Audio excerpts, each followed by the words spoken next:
안녕하세요. 서울에 살고 있는 20대 후반의 여자입니다. 집에 있기보다는 외출해서 사람도 만나고 쇼핑도 하는 걸 좋아해서 사실 이런 채널을 즐겨 듣지는 않았어요. 그런데 한창 결혼 문제로 힘들 때 이곳의 사연을 우연히 듣게 되었는데 비슷한 고민을 가진 사연자의 얘기에 빠져들어 눈물까지 흘리게 되더라고요. 그때 마음이 좀 치유가 된 느낌이랄까요?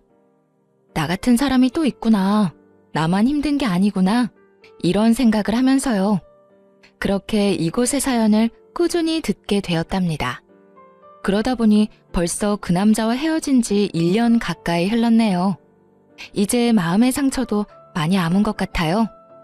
이 채널에서 받았던 위로를 다른 분들께도 드리고 싶어서 용기 내 사연을 써봅니다. 지금 생각하면 정말 현명한 선택을 했던 저의 이야기. 한번 들어주시겠어요?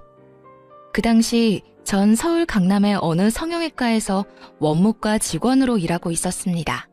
상담을 진행하진 않았고 주로 접수와 결제 담당이었어요. 빌딩의 한 층을 통으로 썼기 때문에 규모가 꽤 컸거든요.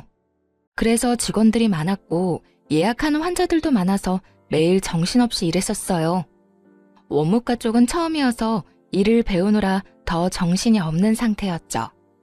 병원은 16층짜리 빌딩에 있었는데 다른 회사나 로펌도 있었어요.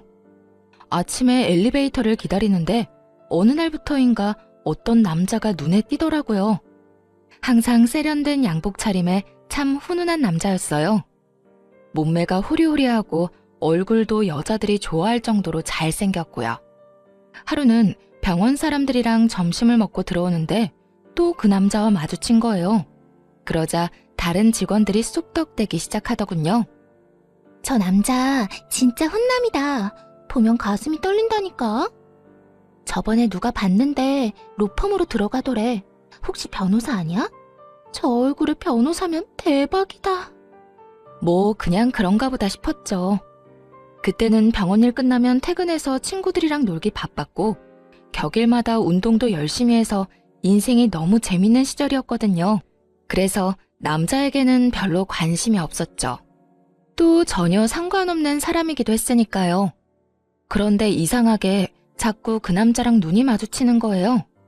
나중에 안 거지만 그 남자가 제 쪽을 계속 쳐다봐서 그런 거였어요. 그로부터 한 달 정도 지났을까요? 퇴근하는데 비가 막 내리더라고요. 그래서 택시를 잡으려고 하는데 갑자기 누가 옆으로 쓱 다가오더군요. 놀라서 옆으로 얼른 피하고 보니 우산을 든 그 남자였어요. 혹시 버스 타시면 같이 정류장까지 가실래요? 전 버스 타러 가거든요. 네? 아니요. 전 여기서 그냥 택시 타려고요. 지금 막히는 시간이라 택시 타면 요금 엄청 나올 텐데. 어디까지 가시는데요? 집이 그렇게 멀지 않아서 괜찮아요. 배려해 주셔서 감사합니다. 마침 택시가 와서 얼른 잡아 탔어요. 힐끗 뒤를 보니 남겨진 남자가 택시를 멀거니 보고 있더라고요. 그런데 그 이후로 저를 만나면 먼저 인사를 건네기 시작하는 거예요. 다른 직원들이 그 모습을 보고 난리가 났죠. 남자는 혼자 점점 친한 척을 하더니만 같이 저녁을 먹자더군요. 사실 그렇게 싫지는 않아서 함께 식사까지 하게 되었어요. 전 12층 로펌에서 일해요. 변호사 5년 차고요. 다른 거 하다가 다시 로스쿨 들어가서 공부하고 지금까지 일만 했어요. 그래서 그런가 여자친구 없이 지낸 지 엄청 오래됐네요. 아, 네. 근데 왜 그런 말을 하세요? 혹시 저한테 관심 있어요? 네. 몇 달 전부터 언제 말을 걸어야 하나 타이밍 보고 있었는데 몰랐어요. 이런 말 부끄럽지만 완전 제 스타일이거든요. 잘생긴 남자가 호감이 있다는데 싫은 여자는 없을 거예요. 하지만 처음에는 많이 망설였어요. 제가 좀 화려하게 생긴 스타일이라서 특히 남자들이 오해를 많이 하거든요. 남자친구가 많을 것 같다는 둥, 매일 나가 놀 것 같다는 둥. 그래서 그런지 어릴 때부터 사람을 사귈 때 경계를 많이 했어요. 그래도 남자친구가 조심스럽게 다가와준 덕분에 결국 마음의 문을 열고 사귀게 되었답니다.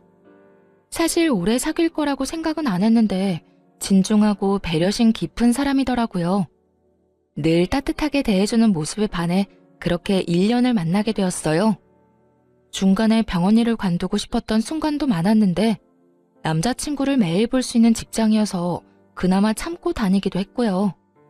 아직 어렸기 때문에 결혼은 전혀 생각하지도 않았는데 30대인 남자친구는 결혼 이야기를 자주 꺼내더라고요. 둘이 함께하는 미래에 대해서 자연스럽게 말하기도 하고요. 그래서 이렇게 사귀다가 이 남자랑 결혼하게 되는 건가 싶었죠. 근데 자기는 왜 매일같이 결혼 얘기를 해? 정작 나한테 프로포즈는 안 하면서. 자기도 결혼 생각하고 있어? 난 자기가 어리니까 기다리고 있었지. 사실 빨리 결혼해서 얼른 둘이 살고 싶어. 결혼이 무슨 소꿉장난도 아니고 준비할 게 많잖아. 부모님도 배워야 하고 서로 재산도 좀 맞춰보고 예산도 세워야 하고. 우리 예슬이 모은 돈 좀 있나 봐. 난 내가 다 해야 하나 걱정하고 있었는데 아무래도 자기 월급이 그렇게 많진 않을 거 아니야. 자기가 변호사긴 하지만 그렇게 많이는 못 벌지. 요즘 변호사들이 워낙 많으니까. 사실 그렇지. 예전처럼 많이 벌지는 못해. 그래도 너 하나는 내가 책임질 수 있어. 그렇게 말하는 남자친구를 보니 귀엽기도 하고 애틋하기도 하더라고요. 그래서 저도 자연스럽게 결혼에 대해 긍정적으로 생각하게 됐어요. 그 사이 남자친구한테 로맨틱한 프로포즈를 받아 승낙도 했고요. 앞으로 사랑하는 남자와 결혼해서 꽃길만 걸을 거라는 설렘으로 가득 차 있었죠. 지금 생각하면 참 어린애 같았지만요. 그러던 어느 날 남자친구가 심각하게 자기 집 얘기를 꺼내는 거예요. 나는 사실 엄마랑 둘이 살고 있어. 아버지가 나 대학생 때 갑자기 병으로 돌아가셔서 엄마가 우울증에 걸리셨거든. 로스쿨 다니느라 집도 팔아서 더 작은 집으로 이사 갔고 그나마 내가 변호사가 돼서 다행이지. 우리 엄마 그거 하나 보고 사셔. 그러셨구나. 난 그냥 평범한 집에서 자랐어. 자기한테 그런 아픔이 있는 줄 몰랐네. 그래도 이렇게 변호사까지 되고 대단한 거야 정말. 저기 내가 엄마한테 자기에 대해 말씀드려봤거든. 여자친구 있다고. 결혼 생각한다고 하니까 직업이랑 집안을 바로 물으시더라고. 그래서 아직 자세히 말씀은 못 드렸는데 자기 직업이 전문직은 아니니까 우리 엄마가 반대하실 수도 있을 거야. 어쩌면 좀 모질게 구실 수도 있고. 그래? 좀 걱정되긴 한다. 난 자기 어머님이 반대하시면 억지로 결혼할 마음은 없어. 자기 너무 냉정하게 말한다. 난 엄마를 어떻게 설득할지 고민하느라 머리가 터질 것 같은데. 저기 나를 사랑하면 엄마가 모질게 대하더라도 좀 참아줄 수 없을까? 사실 자기가 공부 열심히 해서 좋은 직업 가졌으면 이런 걱정 안 했을 테니까. 남자친구가 이렇게 말하는데 좀 어이가 없더라고요. 병원에서 접수하는 일을 한다고 엄청 하찮게 여기는 느낌이었죠. 나에 대해 많이 아는 것도 아니면서 말이에요. 사실 남자친구에게 집안에 대한 작은 비밀을 숨기고 있었는데 그냥 다 말해버릴까 하다가 아직 때가 아닌 것 같아 입을 다물었어요. 어릴 때부터 주변 사람들한테 우리 집 얘기는 절대 안 했거든요. 친구들한테도 그냥 평범하게 산다고만 하고 이러쿵저러쿵 말한 적도 없어요. 남들한테 쓸데없는 말 하지 말라고 부모님이 항상 신신당부하셔서 그렇게 됐죠. 일단은 말을 아끼고 다시 만남을 이어가던 어느 날이었어요. 먼저 퇴근하고 건물 입구 앞에서 남자친구를 기다렸죠. 때마침 남자친구가 나오길래 인사하는데 어떤 중년 여자가 툭 치고 가는 거예요. 게다가 남자친구 이름을 크게 부르면서요. 한눈에 봐도 남자친구 엄마라는 걸 알 수 있었어요. 남자친구도 놀랐는지 제 쪽을 휙 쳐다보더라고요. 엄마, 여기까지 웬일이에요? 언제 끝날 줄 알고요. 전화를 미리 하시죠. 우리 변호사님 이렇게 퇴근한 거 보는 게 엄마 행복이야. 아휴, 멀리서 오는 거 보는데 너무 멋있더라. 무슨 아침 드라마 보는 줄 알았잖아. 아, 진짜 그만하세요. 민망하네. 엄마, 이쪽은 이예슬이에요. 내 여자친구. 이렇게 갑자기 만나서 좀 그렇다. 정식으로 날 잡아서 만나야 하는데. 그러게. 그건 그렇고 여기까지 왔는데 엄마랑 같이 집으로 가줄 거지? 그러더니 남자친구 엄마가 팔짱을 딱 끼고는 남자친구를 끌고 가려고 하더라고요. 남자친구는 당황하면서 저를 쳐다봤고요. 근데 오늘 예슬이랑 선약이 있는데? 그러니까 연락을 먼저 하셨어야죠.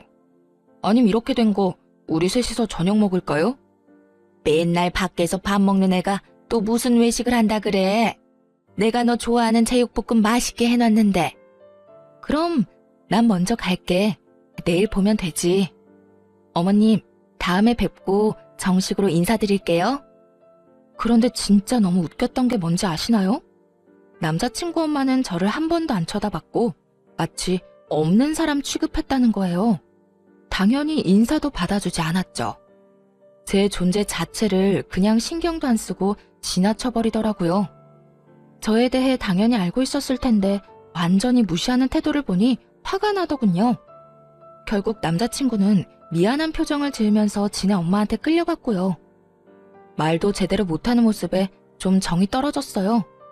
그래서 일부러 다음날까지 연락을 받지 않았네요. 엄청 미안했는지 병원 문 앞까지 찾아와서 기다리고 있더라고요. 자기야, 어젠 진짜 미안했어.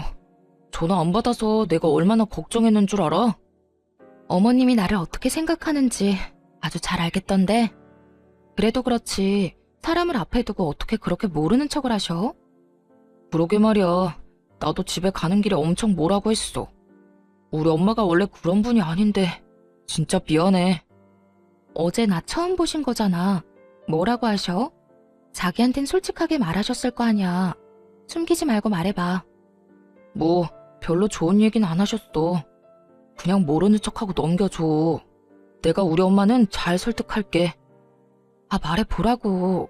나도 알아야 앞으로 어떻게 할지 생각해볼 거 아니야. 생긴 게 날라리 같고 치마도 너무 짧다고. 그렇게 어린 것 같지도 않은데 정숙하지 않다고 하시네. 어젠 좀 치마가 짧긴 했지. 난 그런 거 좋아하지만. 날라리라니. 진짜 어이가 없더라고요. 어차피 곧 우리 집에도 인사를 가야 하니까 이번 기회에 다 털어놓기로 했어요. 우리 집에 인사 오기 전에 미리 말할 게 있어. 무슨 말인데? 혹시 무슨 달동네 산다는 말 아니지? 자기 경제 사정 안 좋다는 건 나도 짐작했어. 괜찮아. 아니? 그건 아니야. 우리 집 가면 놀랄까봐 미리 말해주는 거야. 사실 내가 지금 일하는 병원 원장이 우리 오빠야. 우리 오빠가 성형외과 전문이거든. 진짜야? 아, 그래서 거기서 일하는 거구나. 그럼 자기가 해외에서 학교 나왔다고 한 것도 진짜겠네. 사실 안 믿었거든. 나 미국에서 대학 다니다가 사정이 있어서 다시 한국으로 돌아온 거야. 우리 집 못 살지 않아. 자기랑 결혼하려는 이유 중 하나가 뭔지 알아? 자기가 내 배경 안 보고 나 그대로를 사랑해줘서야. 암튼 일단 가보면 알겠지. 너무 걱정하지 마. 자기가 그렇게 말하니까 얼떨떨하면서도 좀 무섭네. 나 마음에 안 들어 하실까봐 걱정된다. 네, 맞아요. 사실 아버지께서 부동산으로 재산을 많이 불리셔서 부유하게 자랐답니다. 서울의 빌딩 포함해서 건물이 3채 정도 있는 걸로 알고 아버지는 임대업 전문으로 투자회사를 하고 계시고요. 다행히 오빠가 의사가 되어준 덕분에 저는 자유롭게 자랐어요. 그런데 디자인을 전공해 뉴욕으로 대학을 갔다가 교통사고로 다리를 다쳤거든요. 그래서 어쩔 수 없이 졸업을 못하고 귀국하게 된 거였답니다. 공부를 못하게 되니까 미래도 불투명해져서 심적으로 정말 힘든 시기였어요. 방황도 많이 해서 부모님 속도 많이 썩였죠. 방에만 처박혀 있으니까 보다 못한 부모님이 끌어내서 일을 시키신 거였어요. 오빠 병원에서 아르바이트라도 하라면서요. 확실히 규칙적인 일상을 보내고 사람들이랑 대화도 하니까 많이 건강해졌어요. 거기다 남자친구를 만나게 되면서 더욱 생기가 생기고 웃음도 많아져서 그런지 부모님도 벌써부터 남자친구를 좋게 생각하고 계시더라고요. 그래서 용기 내서 남자친구랑 집에 간다고 말씀드릴 수 있었죠. 드디어 우리 집에 인사하러 오는 날이 되었어요. 집을 본 남자친구가 말을 잃고 벙쪄 있더라고요. 여기가 자기 집이란 말이야? 그 뉴스에 나오는 강남에서도 비싼 펜트하우스잖아. 나 이런 데 처음 들어와 봐. 집으로 들어가니 부모님이 반갑게 맞아주셨고 같이 저녁을 먹었죠. 남자친구 집안에 대한 얘기는 거의 안 했어요. 아버지가 홀어머니 얘기를 들으시곤 한동안 아무 말도 안 하시더라고요. 아버지를 설득할 자신은 있었지만 은근히 걱정됐죠. 자네에 비해서 우리 딸이 아직 많이 어려. 그래서 난 사실 결혼시키고 싶지는 않네. 근데 우리 딸이 남자를 소개시켜준 게 처음이란 말이야. 또 어려운 집안 사정에도 변호사까지 된 자네가 대단하다고 생각하네. 예슬이 네가 잘 살 자신 있으면 엄마도 반대하진 않아. 근데 결혼이라는 건 정말 신중하게 결정해야 돼. 너희만 같이 사는 게 아니라 가족과 가족이 만나는 거야. 아버님, 어머님, 저를 믿어주십시오. 제가 예슬이에 비해 정말 부족한 것 잘 알고 있습니다. 그래도 온 힘을 다해서 예슬이 행복하게 해주겠습니다. 우리는 예슬이 정말 부족한 거 없이 키웠네. 근데 자네랑 결혼하면 고생하지는 않을까 걱정되는 건 사실이야. 지금 연봉이 그렇게 많지는 않은 것 같은데 앞으로 포부가 어떻게 되나? 네. 지금 다니는 로펌에서 3년은 더 일을 배울 생각입니다. 어디에 소속되면 변호사도 어떻게 보면 그냥 월급쟁이 아닌가. 지금 그 로펌 내년에 다른 데로 이전한다고 하던데 좀 도와줄 테니 그냥 자네가 로펌을 하나 차리는 게 어떤가? 괜찮은 변호사들 데려다가 덩치 키우면 되지. 비즈니스가 별게 아니야. 다 그렇게 시작하는 거지. 그 말을 듣고 남자친구 얼굴이 환하게 밝아지는 게 눈에 보이더라고요. 월급쟁이로 살다가 아버지가 로펌을 하나 차리게 도와주신다니 얼마나 놀랐겠어요. 우리 집에서 나와서도 흥분을 감추지 못하더군요. 아버님이 진짜 통이 엄청 크시다. 로펌을 차려주신다니. 자기를 만난 게 내 인생의 기적이야. 그동안 힘들게 살았는데 그래서 하느님이 자기 같은 귀인을 만나게 해주셨나 봐. 너무 앞서 나가지는 마. 내년 이후의 일이잖아.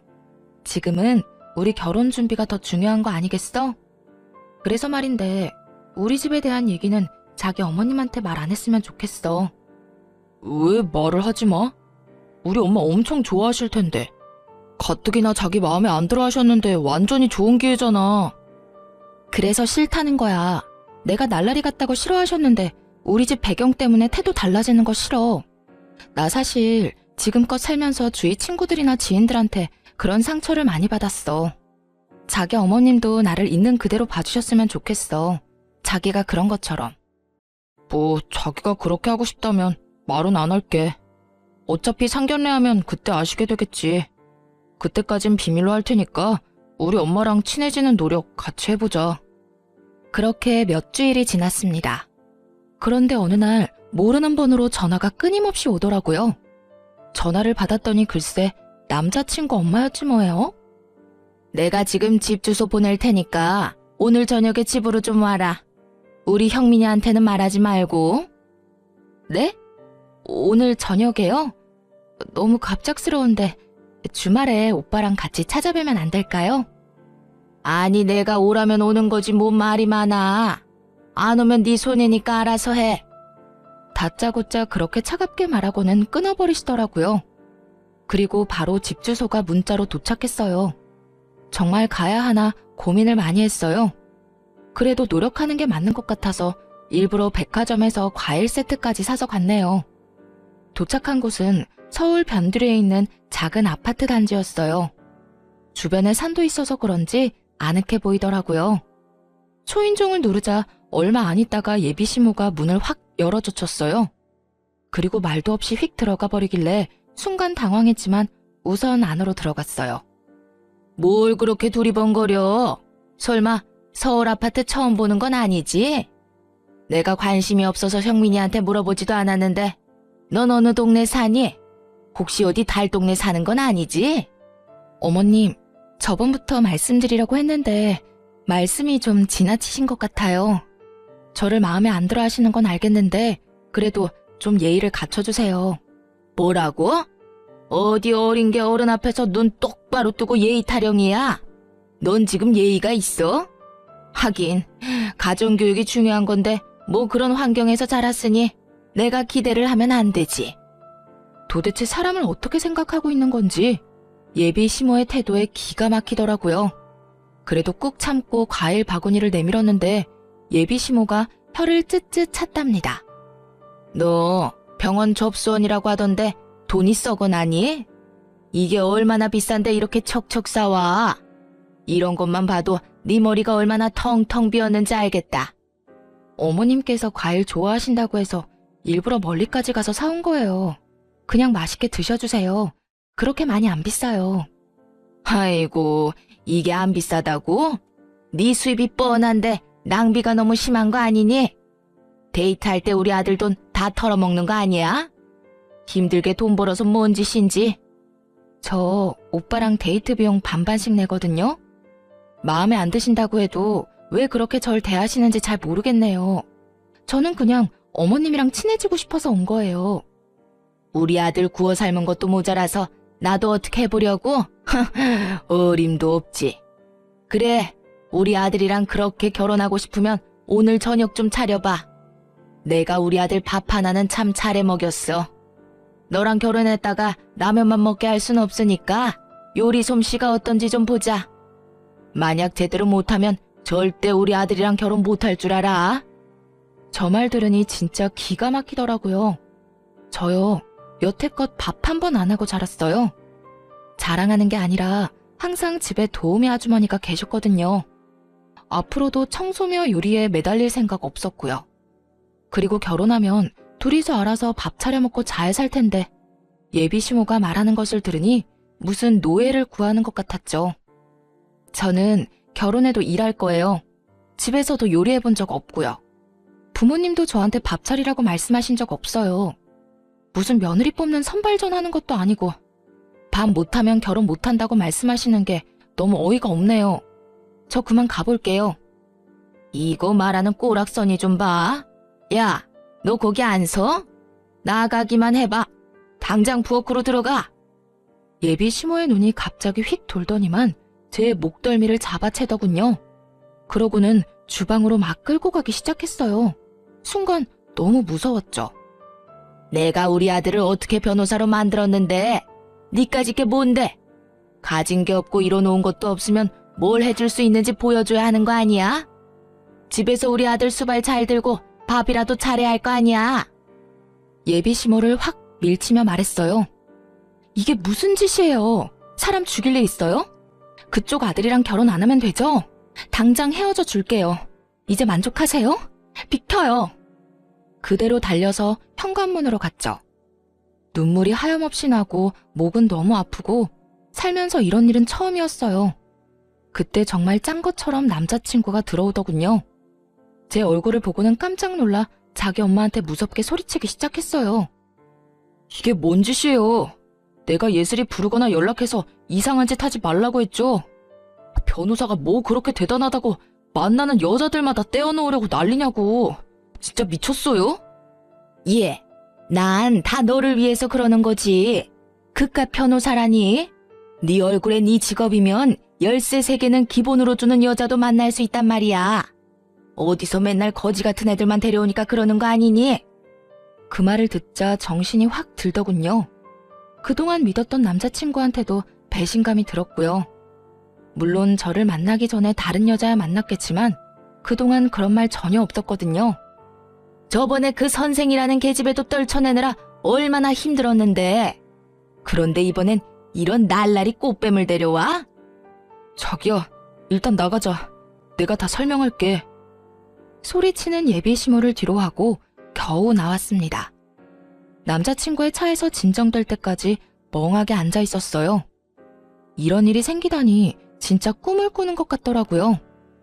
남자친구한테 가기 전에 미리 말을 해놔서 다행이지. 저 혼자였다면 더 못된 일도 당했을 것 아니겠어요? 엄마가 한 말은 너무 신경 쓰지 마. 내가 다 미안하다. 자기야, 이런 일로 나 버리는 거 아니지? 자기가 원하면 엄마랑 인연 끊고 살게. 진짜야. 나도 정말 지긋지긋해. 그래도 키워주신 엄마인데 어떻게 천륜이 끊어지겠어. 나랑 인연을 끊는 게 훨씬 빠를 것 같은데. 그리고 다른 여자 얘기는 뭐야? 다 지나간 일이니까 굳이 말 안 한 거야. 예전에도 결혼할 여자가 있긴 했어. 근데 엄마가 하도 괴롭혀서 결국 헤어졌거든. 그럼 나한테 그 말도 했어야지. 그래야 자기 어머님이 어느 정도인지 알잖아. 난 오늘 일 너무 충격적이야. 내가 대신 이렇게 빌게. 진짜 미안해. 그래서 자기 집안에 대해서 미리 말하자고 한 거야. 그러면 엄마가 잘 대해주실 게 확실하고 결혼까지 아무 문제 없으니까. 그거야 자기한테 유리한 입장인 거고 내가 굳이 그렇게까지 하면서 결혼할 필요는 없는 것 같아. 우리 좀 생각할 시간을 갖자. 당분간 연락하지 마. 계속 붙잡는 남자친구를 밀어내고 얼른 제 차로 돌아가 버렸어요. 그런데 2주 정도 시간이 흘렀는데도 남자친구에게선 진짜 연락 한 통 없더라고요. 이렇게 끝내는 게 맞다고 수십 번 되뇌면서도 괘씸한 마음이 들었죠. 참 이상하게도 건물 안에서도 마주치질 않더군요. 그렇게 일주일이 더 지났는데 엘리베이터 앞에서 드디어 남자친구를 마주쳤어요. 그런데 정말 다른 사람처럼 너무나 초췌하게 변해 있는 게 아니겠어요? 그 사람이 저를 보며 힘없이 씩 웃자 저도 모르게 눈물이 왈칵 쏟아지더라고요. 결국 그날 저녁에 만나서 얘기를 하게 됐죠. 나 2주 동안 병가 내고 사무실 못 나갔어. 자기랑 못 만나니까 진짜 지옥 같더라고. 병가를 다 써서 결국 다시 출근하는데 이번에는 자기 마주칠까봐 너무 무섭고 어떻게 해야 될지도 모르겠고. 남자가 뭐 그렇게 용기가 없어? 그렇게 나랑 결혼하고 싶으면 어떻게든 잡든지 행동하는 걸 보여줘야지. 자기가 나한테 과분한 사람인 걸 아는데 염치 없이 어떻게 그래? 그런 수모를 겪게 하면서까지 잡을 수는 없지. 그 순간에 진짜 이 남자를 사랑한다는 걸 느꼈던 것 같아요. 지금 생각하면 참 바보 같지만요. 어쨌든 사람 마음이 그렇게 무 자르듯이 잘리는 게 아니니까요. 사실 자기한테 말을 안 했는데 우리 엄마 때문에 너무 힘들었거든. 여기 빌딩 앞에서 자기 처음 봤던 날에 엄마가 무슨 짓을 했는 줄 알아? 당장 헤어지라고 난리치면서 수면제 털어먹는 신용까지 했어. 진짜야? 자기 어머님 진짜 대단하다. 아들 인생인데 도대체 왜 그렇게 집착하시는 거야? 아, 참 웃긴 게 뭔지 알아? 그게 처음도 아니라는 거야. 전에는 응급실 가서 쇼하고 난리도 아니었어. 근데 의사가 나한테 조용히 그러더라. 수면제가 아니라 비타민이었다고. 그래서 이젠 어머니가 그런 쇼를 해도 아무렇지도 않더라고. 사실 약이 아니라 비타민인 거 다 아니까. 미안하지만 그 말을 들으니까 난 더 이 결혼에 자신이 없어졌어. 어떻게 평생 자기 어머님을 견디면서 살겠어? 나랑 결혼하고 싶으면 자기가 확실히 해줘. 우리 집 얘기 안 하고 결혼 승낙 받아내. 그리고 절대 우리 결혼 생활에 터치 안 하시겠다고 확답 받아줘. 억지스러워 보여도 그게 내 조건이야. 그게 안 되면 앞으로 나한테 더한 요구도 할 뿐인 것 같아. 그러자 남자친구가 갑자기 무릎을 꿇더니 펑펑 울기 시작하더라고요. 내 평생 자기만큼 사랑한 여자는 없어. 자기를 지키기 위해서라면 뭐든지 할 거야. 어떻게든 엄마가 우리 일에 더 이상 참견 못하게 내가 확실히 정리할게. 나 조금만 기다려줘. 우리 안 헤어지는 거 맞지? 남자친구가 울면서 사정을 하기도 했고 저도 사랑하는 마음이 컸기에 우선은 일을 해결할 때까지 지켜보기로 했죠. 다시 만나니까 제 마음도 안정되는 게 느껴졌답니다. 그래도 사랑이 있으니 힘든 난관을 견딜 수 있을 거라는 순수한 믿음이 있었죠. 며칠 뒤 그 일이 있기 전까지는 말이죠. 병원에서 일하고 있는데 낯익은 여자가 저를 째려보며 들어오는 거예요. 눈을 다시 비비고 볼 정도로 이 상황이 믿기지가 않았어요. 맞아요. 남자친구의 어머니였어요. 그대로 얼어붙어서 예비 시모가 다가오는 걸 바라보고 있었죠. 예, 너 내가 좋게 해결하려고 했는데 가만히를 안 있는구나. 진짜 우리 아들하고 결혼을 한다. 이 말이지 감히. 예비 시모는 그 큰 병원에서 수십 명의 환자들에게 들으라는 듯 소리쳤어요. 놀라서 제 옆으로 다가온 다른 직원들이 예비 시모를 말리기 시작했죠. 무슨 일인지는 몰라도 나가주세요. 여기 지금 영업하고 있는데 뭐 하시는 거예요? 내가 여기 왜 왔는지는 저 맹랑한 계집애한테 물어봐. 화병이 나서 지금 쓰러져 죽을 판이야. 어디서 꽃뱀 주제에 우리 아들을 넘봐? 여기 있는 사람들한테 한번 다 말해볼까? 누구 편을 드는지. 지금 여기 사람들 많으니까 나가서 얘기하세요. 아무리 그래도 일하는 직장에 오셔서 지금 뭐 하시는 거예요? 이까지 접수대에서 일하는 주제에 뭔 대단한 거 한다고. 너 대학이나 제대로 나왔어? 너 같은 애들 뻔하지. 반반한 얼굴 하나 믿고 잘난 남자 꼬시려고 하는 거 내가 모를 것 같아? 너 당장 우리 아들한테서 떨어져. 그 확답 받을 때까진 난 절대 여기서 안 나간다. 그러고는 예비 시모가 갑자기 정수기 쪽으로 가더니 컵에 찬물을 담기 시작했어요. 하도 열을 내더니 물 마시려는가 보다 하는 찰나에 그걸 저한테 확 뿌린 거 있죠. 그 많은 사람 앞에서 물까지 뒤집었으니 정말 너무 화가 나고 견딜 수가 없더군요. 사람들이 수군대는 소리가 들려왔어요.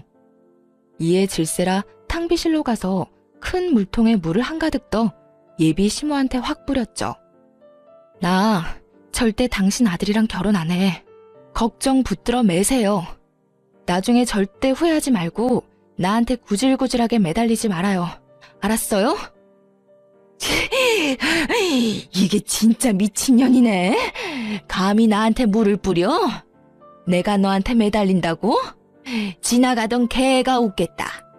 너나 지금 네가 한 말 꼭 지켜. 우리 아들 앞에 다신 나타나지 마. 밖에서 한바탕 소동이 일어나니 당연히 진료실 안까지 그 소리가 다 들렸겠죠. 진료를 보던 오빠가 나오더니 놀라서 얼른 저한테 달려왔어요. 이게 지금 다 무슨 일이야? 누가 진료 중인 병원에 와서 이런 짓을 하는 거야? 예슬아, 뭔 일이야? 설마 그 아줌마야? 오빠의 목소리를 들으니 갑자기 서러움이 몰려와서 눈물이 나더라고요. 6살 위인 오빠가 저를 어릴 때부터 엄청 귀여워했거든요.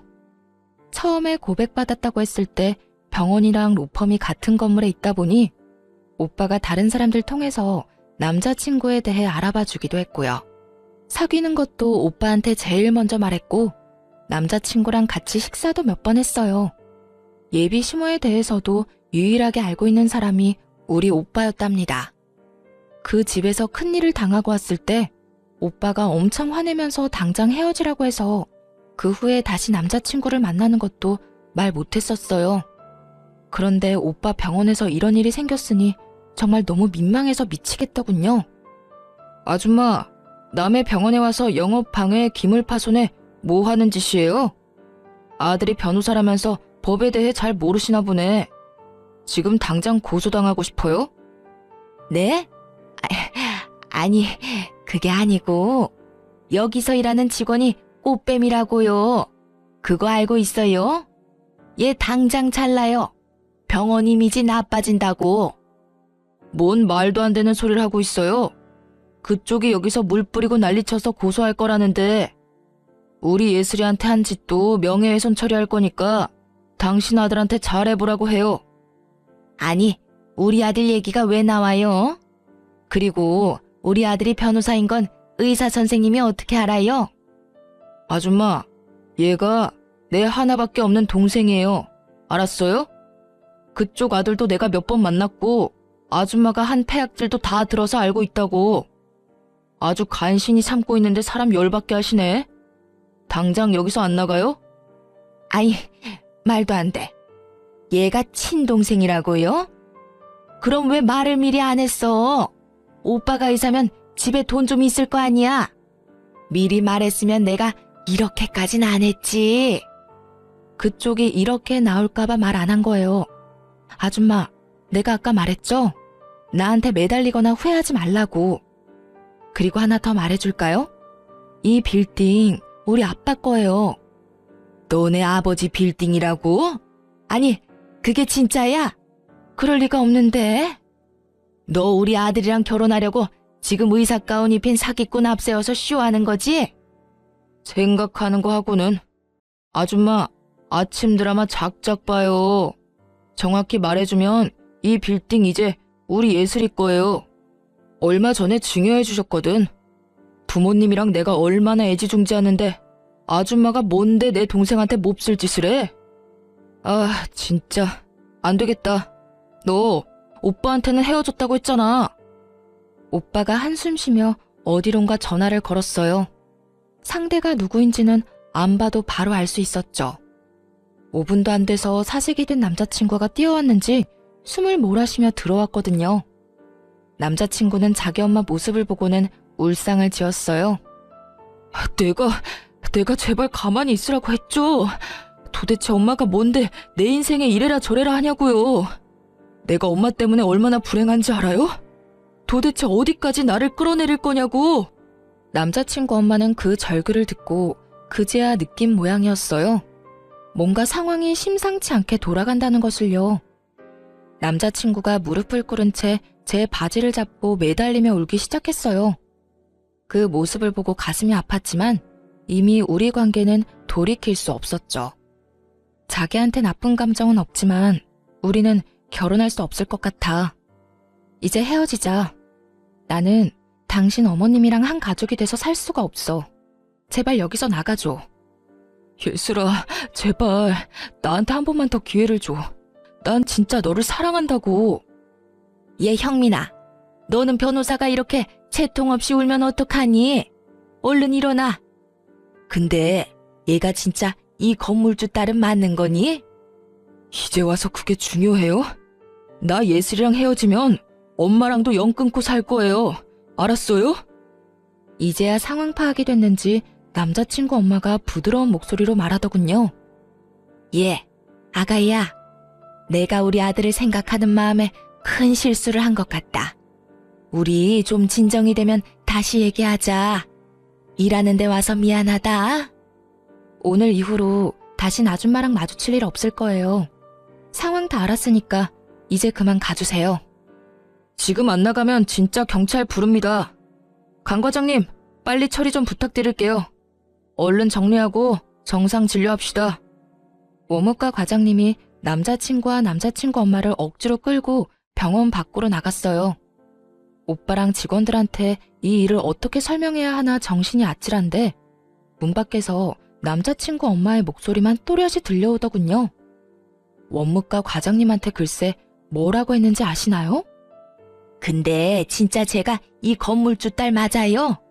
저 의사 동생이 맞고요? 저 의사가 여기 원장 맞아요? 예, 불러 들어온 복을 아주 뻥 차셨네요. 그 말을 들은 남자친구 엄마가 벙찐 채 이쪽을 바라보는데 얼굴이 점점 흑색으로 변하는 게 보이더라고요. 눈도 마주치기 싫어서 얼른 탕비실로 들어가 버렸어요. 30분쯤 지나고 오빠가 집으로 그만 가라고 해서 그 길로 퇴근했답니다. 그 이후로 남자친구 연락도 그냥 차단해버렸어요. 괜히 연락하고 변명을 들으면 미련 때문에 나쁜 선택을 할 것 같아서요. 오빠가 핸드폰 검사까지 하면서 완전히 뜯어말리기도 했고요. 한동안 남자친구 엄마가 다시 찾아올까봐 병원에 가지 않았는데 오빠도 아예 그만 일하는 게 좋겠다고 하더라고요. 그래서 짐도 챙겨오고 직원들에게 사과도 할 겸 마지막으로 병원에 갔죠. 그런데 어쩐지 쎄하더라니. 빌딩 앞에서 남자친구 엄마랑 딱 마주쳤지 뭐예요. 저를 발견하자마자 막 달려오더군요. 진짜 무슨 공포영화처럼 너무 무서워서 뒷걸음질까지 쳤네요. 그러더니 무턱대고 앞에서 무릎을 꿇었어요. 잠을 한숨도 못 잔 것처럼 머리는 엉망이고 옷도 엉망이고 말이죠. 아가야, 제발 나 좀 한 번만 봐주렴. 정말 미안하다. 우리 아들 한 번만 받아주면 내가 앞으로 네 앞에서 납작 엎드려서 살게. 응? 내가 우리 아들 일이라면 앞뒤 안 가리는 경향이 좀 있어. 잠깐 미쳤었나 봐, 아가야. 다 끝난 마당에 소름 끼치게 무슨 아가? 난 아줌마 얼굴 보는 것만으로도 끔찍해요. 내가 말하지 않았어요? 그쪽 아들이랑 다 다신 안 만날 거고 결혼도 안 할 거니까 나 찾아오지 말라고요. 그날 이후로 형민이가 짐 싸서 나가버렸어. 나한테 전화 한 통도 없고 그래서 잠도 못 자고 너한테 용서를 빌려고 매일 여기서 너만 기다렸단 나가야. 그 말이 더 소름 끼치네요. 나 다신 여기 안 올 거니까 앞으로 찾아오지 마요. 그리고 이제 다 끝난 사이지만 당신 아들은 당신 소유물이 아니에요. 아들 인생 망치지 말고 적당히 해요. 계속 따라오며 미안하다고 오는 그 여자를 떼어내느라 진짜 곤혹스러웠어요. 결국 빌딩 경비원분들한테 부탁해서야 겨우 쫓아버릴 수 있었죠. 그렇게 그 아줌마의 악연은 다행히 끝낼 수가 있었어요. 전 남자친구와는 그 후 3개월 뒤에 한 번 만난 걸로 인연을 마무리했고요. 지금도 그 사람을 생각하면 마음 한편이 아려요. 차라리 절대 못 헤어진다고 악이라도 썼다면 정이 더 떨어졌을 텐데 그 사람은 제가 연락할 때까지 한 번도 연락하지 않더라고요. 오빠를 통해 그 사람이 로펌을 그만뒀다는 사실을 알게 됐지만 연락하진 않았어요. 그런데 어느 날 그 사람에게서 메시지가 왔더군요. 물론 바보 같은 건 알지만 그래도 한 번 만나서 마무리를 짓고 싶더라고요. 자주 가던 공원에서 만나서 어색하게 얘기를 이어나갔죠. 우리 엄마가 병원 앞에서 매일 너 기다렸단 소리 들었어. 정말 미안해. 내가 알아서 해결했어야 했는데. 우리 엄마 아직도 나한테 별 미친 소리를 매일같이 하고 있어. 너 잡으라고 돈 많은 며느리 놓쳐서 평생 제정신으로 못 살겠다고. 나도 병원 오래 안 나갔다가 딱 한 번 갔어. 매일 기다리고 있는 줄은 몰랐지 뭐. 이제 다 끝난 일이야. 예슬아, 너무 미안해서 차마 돌아오라는 말은 하지 못하겠어. 근데 진짜 내 욕심으로 한 번만 다시 잡고 싶다. 나 엄마 집에서 나와서 혼자 살고 있어. 평생 엄마 안 보고 산다고 해도 나한텐 기회가 없을까? 나도 오빠한테 나쁜 감정은 없어. 그래서 더 힘들어. 부모님한테 제대로 말도 못하고 그냥 헤어졌다고만 했지만 나도 진짜 힘들다고. 근데 나는 오빠 어머님 얼굴을 다신 볼 자신이 없어. 영 끊겠다고 하지만 오빠랑 있는 동안은 어찌됐든 소식을 듣게 될 거잖아. 난 오빠보다 내 인생이 더 중요해. 그래, 잘 알고 있어. 마지막으로 나도 욕심 부려본 거야. 앞으로 좋은 사람 만나서 행복하게 살아. 그 사람과의 인연은 그렇게 끝이 났답니다. 저는 공부를 다시 하기 위해 곧바로 준비해서 다시 미국으로 유학을 떠났어요. 지금은 미국에서 생활 중인데 저녁에 이곳의 사연을 종종 듣고 있죠. 한국을 향한 향수를 달랠 수 있어서 참 좋아요. 가끔 오빠와 통화를 하는데 놀라운 소식이 뭔지 아세요? 그 아줌마가 아직도 빌딩 근처를 돌아다니는 것 같다고 하더라고요. 진짜 정신이 이상해진 거 아닐까 싶어요. 하긴 그렇게 돈 많은 집 며느리 찾으려고 난리치다가 자기 때문에 놓쳐버렸으니 저 같아도 속 쓰려서 제대로 못 살 것 같네요. 상처도 많이 받고 이상한 일을 겪은 터라 앞으로 결혼할 수 있을지 모르겠지만 지금은 우선 공부를 잘 끝내는 걸 목표로 지내고 있어요. 제가 타지에서 잘 살아갈 수 있도록 듣고 계신 분들이 힘을 주셨으면 좋겠습니다. 이야기 들어주셔서 감사드리고 좋은 날만